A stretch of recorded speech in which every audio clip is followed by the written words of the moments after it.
예, 이번 시간부터 협상에 대해서 몇 회에 걸쳐서 이야기하고자 합니다. 근데 한 가지 미리 말씀드릴 것은 설립에 관한 협상입니다. 앞서 강의에서도 말씀드렸다시피 이 협상이라는 것은 전 과정에 걸쳐서 이루어지게 되는 것입니다. 그래서 여기서 이야기하고자 하는 것은 합작에서 설립 국면에서 협상을 할 때 관련되는 이슈에 대해서 살펴보도록 하겠습니다. 그 제휴 라이프 사이클 7단계를 설명한 바 있습니다. 거기서 협상 과정과 그리고 제휴 디자인 과정을 설명을 했었는데, 아울러 제휴 협상과 제휴 디자인은 동시에 이루어진다고 이렇게 이야기를 했었죠. 따라서 이 제휴 협상에서 협상팀을 구성해서 궁극적으로 합작 의향서를 작성을 하고, 그 디자인 단계에서는 운영 계획 수립을 해서 궁극적으로 합작 계약서를 체결을 하는 이런 이제 과정으로 설명을 했었는데, 실제 이 두 과정은 동시에 일어납니다. 따라서 이 협상 과정을 좀 정리하자면은 이와 같이 될 수 있겠습니다. 우선 협상팀을 구성을 하고, 구성이 됐다면은 협상 아젠다 그리고 이제 협상 전략을 수립을 하고, 그 다음에 그 양측 이해 관계를 이제 균형을 이루는 프로세스를 가지게 되겠죠. 그리고 공동으로 이제 제휴를 어떻게 운영할 거냐, 일종의 사업 계획이죠. 그걸 한번 짜보는 겁니다. 그렇게 해서 이제 합의가 됐을 때 합작 그 의향서를 작성을 하게 되고, 그다음 그 실사 과정을 거쳐서 합작 계약서 완성을 하게 됩니다. 합작 계약서와 별도로 경영 통제에 대해서 또 합의를 하게 되는 이런 프로세스를 설립과 관련된 협상에서 가지게 되는 것입니다. 하나씩 살펴보도록 하죠.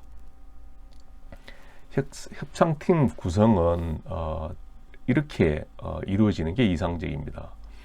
이건 그 ASAP, 그 미국 전략적 제휴 전문가 협회에서 제안하는 내용입니다. 그 제일 중요한 게 제휴 챔피언입니다. 이 제휴 챔피언이라는 것은 조직도상에는 사실 없습니다. 하지만 그 프로젝트를 실질적으로 총괄하는, 그리고 이제 지원하는, 어떻게 보면 임원 중에서 가장 이 프로젝트에 책임을 지고 있는 담당자라고 보시면 될 것 같습니다. 그래서 챔피언과 그리고 제휴 매니저가 들어가고 실적으로 운영과 관련된 그 마케팅과 기술 파트에서 들어가고, 그리고 재무 파트에서도 한 명이 참석을 하죠. 근데 팀에서 사실 그 법무 담당, 그러니까 이 사내 변호사라든지 이런 거 법무 전문가도 사실 포함되어 있습니다. 하지만 전면에 나서지는 않습니다. 이게 우리가 협상을 할 때 뒤에서도 이제 설명을 하겠지만 그 사업 리스크와 이제 법률적 리스크를 이렇게 구분해야 됩니다. 근데 법률적 리스크는 초기부터 이렇게 협상의 전면에 나서는 게 아니라 나중 국면에서 이렇게 최종 그 합작계약서 마무리를 할 때 적극적으로 이렇게 개입을 하는 게 이상적이다라고 할 수 있겠습니다. 근데 만약에 협상을 하는 데서 협상팀이 어떻게 구성되어 있는지를 보면은 그 상대방이 이 제휴의 경험이 얼마나 축적이 되어 있는지 하는 걸 알 수가 있습니다. 우선 그 협상팀에 제휴 매니저가 있는지 없는지를 보면은 알 수가 있겠죠. 국내에서는 제휴 매니저라는 게 아마 생소한 포지션입니다. 하지만 이제 제휴 담당자라고 볼 수가 있는 거죠.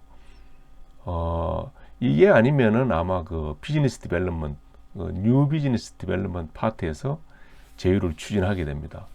그래서 이러한 포지션이 없다면은 한번 그 더블 체크를 해봐야 됩니다. 이 회사가 과연 그 제휴의 경험을 가지고 있는지, 제휴 경험이 제휴의 성과하고 밀접한 관계가 있다는 게 많은 그 연구 결과 내용이거든요. 그래서 이 부분을 한번 체크해 보는 게 좋겠다 말씀드릴 수가 있겠습니다.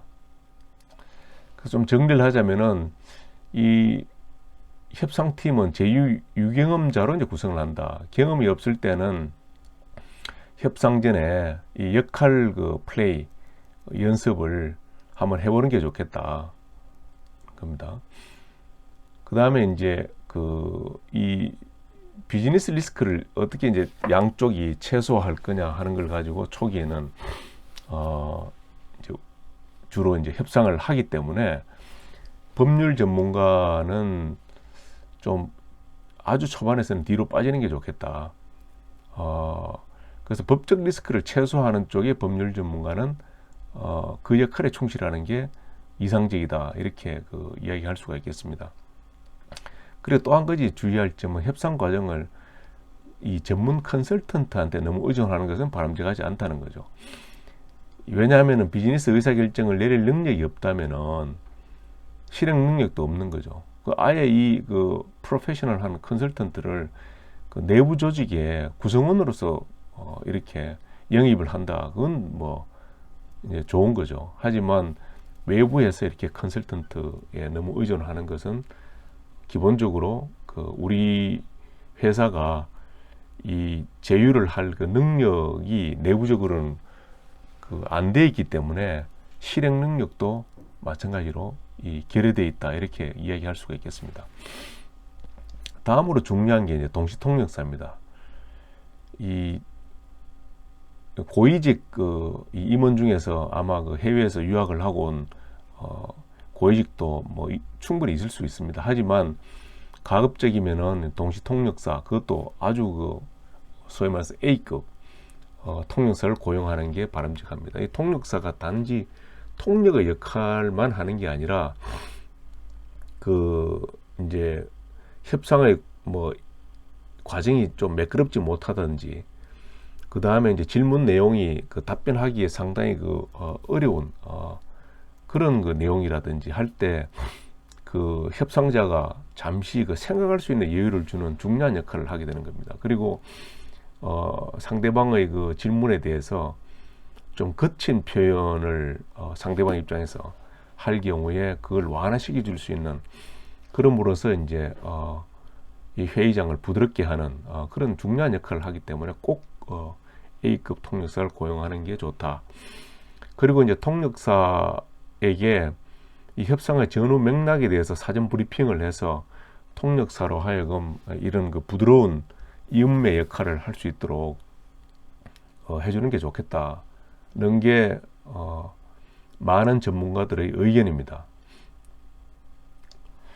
그 다음에 이제 협상 아젠다를 이제 구성하는 건데, 협상 아젠다를 짜본다는 것은 의제의 우선순위를 정한다는 의미입니다. 의제의 우선순위를 정하고, 그리고 우리가 더 이상 협상을 진행시키지 못하는 그런 최저 수준이 있을 것입니다. 그건 딜 브레이커를 이제 정하는 거죠. 그 다음에 이제 만약에 협상을 하는 과정에서 상당한 정보, 이제 고급 정보가 이렇게 교환이 될 수가 있을 텐데, 그럴 경우에 사전에 비밀 유지 협약을 맺는 것도 필요한 경우가 많습니다. 그 다음에 협상 전략의 일반적인 형태는 분배적이냐 아니면 통합적이냐 이렇게 나눠볼 수 있겠습니다. 분배적 협상은 파이가 고정되어 있는 제로섬 게임입니다. 그러니까 어떻게 하면 상대방을 설득해서 양보를 얻어낼 거냐에 이제 초점을 두는 겁니다. 그래서 정보 교환은 최소화하고 파트너 각자의 개별 이익에 보다 이제 집착하는 그러한 형태의 이 협상이라고 볼 수 있겠습니다. 반면에 통합적 협상은 파이를 키우는 그런 협상입니다. 그래서 이 공동 이익 창출을 추구를 하고 그러기 위해서는 이제 양측이 문제 해결 지향적이 돼야 되죠. 그리고 공동의 목적을 이제 추구를 합니다. 따라서 보다 이제 투명성 있고 신뢰성 있는 이제 그러한 기조 하에서 상호 이익을 창출하는 그러한 노력을 해나가는 게 바로 윈윈 통합적 협상입니다. 이렇게 이제 협상 전략의 형태를 구분 지을 수가 있고, 기본적인 전략은 한 5가지로 이렇게 정리할 수 있겠습니다. 우선은 협상이 결렬됐을 때 우리가 이제 다른 대안이 있을 수가 있어야 됩니다. 그걸 바로 이제 베트나라 그러는데 Best Alternative to a Negotiated Agreement라고 해서 앞 글자를 줄여서 베트나라고 합니다. 이 베트나를 가지고 있어야 되는 겁니다. 그리고 이제 우리가 뭐 양보할 수 있는 이 최대 하한치 바텀 라인을 결정할 필요가 있겠습니다. 이 넘어가면은 딜 브레이킹이 되는 거죠. 그 다음에 하지만 이제 우리의 하한치를 절대로 공개해서는 안 됩니다. 반면에 상대방이 이제 이 양보할 수 있는 하한치가 어느 정도인지 추정하는 것은 매우 중요한 겁니다. 계속 이제 하한치에 대한 추정을 해야 되는 것이죠. 그 다음에 우리가 이제 얻고자 하는 기대치를 정해야 되는 겁니다. 우리 기대치가 너무 높으면은 이 협상 분위기가 이제 안 좋아지는 거죠. 너무 낮으면은 우리가 해야 될 동기부여가 없는 것입니다. 그래서 중요한 것은 이제 상대방이 얼마나 양보할 수 있는지 이게 이제 중요한 겁니다. 거기에 따라서 이제 우리 기대치가 달라지게 되는 것이죠. 제휴에서는 기본적으로 2가지 상충되는 목표를 가지게 되는 겁니다. 하나는 어떻게 하면은 이제 시너지를 낼 거냐 하는 부분이고, 따라서 통합적 전략이 필요한 거죠. 다른 하나는 주어진 상황에서 이제 어떻게 하면 우리한테 유리하도록 할 거냐 하는 분배적 전략이 필요한 이러한 2가지 상충되는 목표를 가지고 있습니다. 따라서 이 M&A와 달리 제휴 협상은 기본적으로 이렇게 윈윈으로 가져가야 되는 것입니다. 서두에도 이야기했다시피 이 제휴 합작 협상은 종결 때까지 끊임없이 이어지는 협상의 과정입니다. 제휴라는 게. 그래서 한번 이렇게 협상이 잘 우리 쪽에 유리하다고 해서 지속적으로 그렇게 될 수는 없는 것입니다. 그렇게 해서 반드시 윈윈으로 가져야 된다 하는 게 M&A 때는 한쪽이 유리하면 다른 한쪽이 불리한 이런 이사국면, 사사 분면 상황이 아닌 거죠. A의 이익과 B 파트너의 이익이 동시에 이렇게 윈윈이 될 수 있는 그런 시나리오로 가져가는 게 M&A 협상 때와 구별되는 시나리오라고 이렇게 볼 수가 있습니다. 그렇게 되면 이제 양측의 협상이 이제 본격화됩니다. 그러면은 한쪽에서 제안하면 다른 쪽이 역제안을 하고 이런 과정을 거쳐서 기본적으로 상대방이 어떤 이해를 가지고 있는지 하는 걸 알 수 있는 그런 노력을 계속 지속적으로 해야 됩니다. 만약에 교착 상태에 이제 빠지게 되는 경우에는 보다 이제 창의적인 솔루션을 제시할 수 있어야 됩니다. 한 사례를 보면은 이거는 광노승 교수님이 국제협상론이라고 아주 오래된 책입니다. 거기서 이제 소개한 걸 제가 인용을 했습니다. LG와 이제 IBM 이 PC 사업을 이제 합작을 한 사례인데요. 95년도에 IBM이 국내 PC 시장 점유율 당시에는 1% 수준밖에 안 됐습니다. 삼성, 대우, LG가 각각 이렇게 이제 30, 15, 8%인데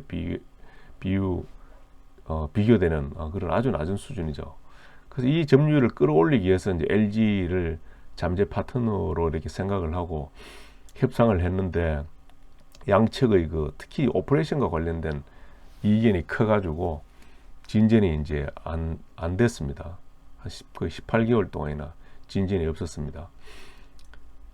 그래서 이제 구체적으로 살펴보면은 양측의 이 프라이오리티 근원적 이해가 있고, 그다음에 이 협상 의제 프라이오리티가 이렇게 이제 6가지 이렇게 정리를 할 수가 있습니다.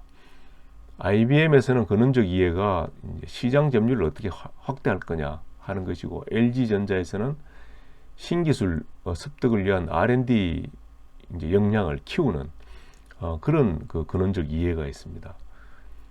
협상 의제로서는 이제 어떻게 이 마켓 쉐어가 높은 이 한국 그 잠재 파트너의 그 판매 유통망을 활용할 것이냐. 하지만 그 제휴를 할 경우에 우리의 독점 기술, 그 전유 기술이라고 합니다. proprietary technology라 그래서 이 전유 기술을 어떻게 이제 보호할 거냐. 그다음 그 가급적인 이 회계 그 준칙을 미국 그 이 가프로 일반 그 회계 준칙을 따를 거냐 하는 게 이제 IBM 입장에서는 중요한 이슈죠. 그리고 지분율을 51%로 가져가야 되겠다 하는 게 이제 자기들의 어떤 프라이어리티입니다. 그다음 최고 경영진을 우리가 선임해야 되겠다. 그다음에 IBM이라는 명칭을 그 회사 합작해서 명칭에 넣어야 되겠다. 반면에 LG에서는 이제 지분율이 과반수 이상 가져가는 걸 제1의 어떤 이 협상 의제로 이렇게 가지고 있습니다. 다음에 이제 우리가 경영을 해야 되겠다 하는 게 두 번째고, 그다음에 기술 확보가 이제 세 번째입니다. 그다음 확보뿐 아니라 신기술 개발에도 적극적으로 참여를 해야 되겠다. 그다음 미국 시장 진출을 염두에 두고 있고, 이제 합작해서 명칭 LG를 사용하는 것도 공의 협상 의제로 이제 들어가 있습니다. 그래서 어떻게 했냐면은 우리의 협상 의제가 이렇게 그 6가지가 우선순위가 돼 있다는 것을 웨이팅을 이렇게 둬서 다시 한번 내부적으로 확인을 했습니다. 우리 협상 의제는 이렇다. 그러니까 상대방도 이제 추론을 이렇게 한 겁니다. 상대방도 이럴 것이다. 이렇게 추론을 해서 어떻게 접근했냐면은 이 양측 이해관계의 균형을 패키지 딜을 했습니다. 그러니까 원 바이 원으로 이렇게 접근하는 게 아니라 우리가 뭐 과반수 해야 되겠다. 그럼 이걸 가지고 이렇게 집착을 하는 게 아니라 이러한 그 우선순위를 가지고 우리가 줄 수 있는 그 최대치에 양보할 수 있는 게 어느 선인지, 상대방이 이제 줄 수 있는 이 바텀 라인이 어디까지가 이제 가능한지를 서로 이제 물밑 작업을 이렇게 쭉 하는 거죠. 그래서 패키지를 해서 결국은 이제 합의를 하게 되는 겁니다. 그래서 결과적으로 이렇게 된 거죠.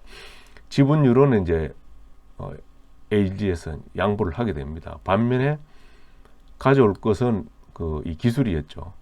그 신기술에 이제 관한 접근에서는 그 노트북 PC 기술을 공유하게 되고, 그리고 멀티미디어 기술 개발에 이제 공동 참여하는 그런 성과를 얻게 되는 거죠. 반면에 IBM에서는 본인들이 그 이제 과반수 지분을 갖게 됐습니다. 그리고 CEO도 IBM에서 파견하는 걸로 했습니다. 그러니까 회계 준칙도 미국 회계 준칙으로 하고, 그다음 LG가 가지고 있는 유통 AS 채널을 완전히 이제 활용할 수 있게끔 이렇게 되어 있습니다. 근데 이제 그 합작해서 명칭은 이렇게 LG IBM으로 이렇게 하도록 되었죠. 이런 그 사례를 가지고 우리가 이제 양측 이해관계 균형을 살펴봤고요.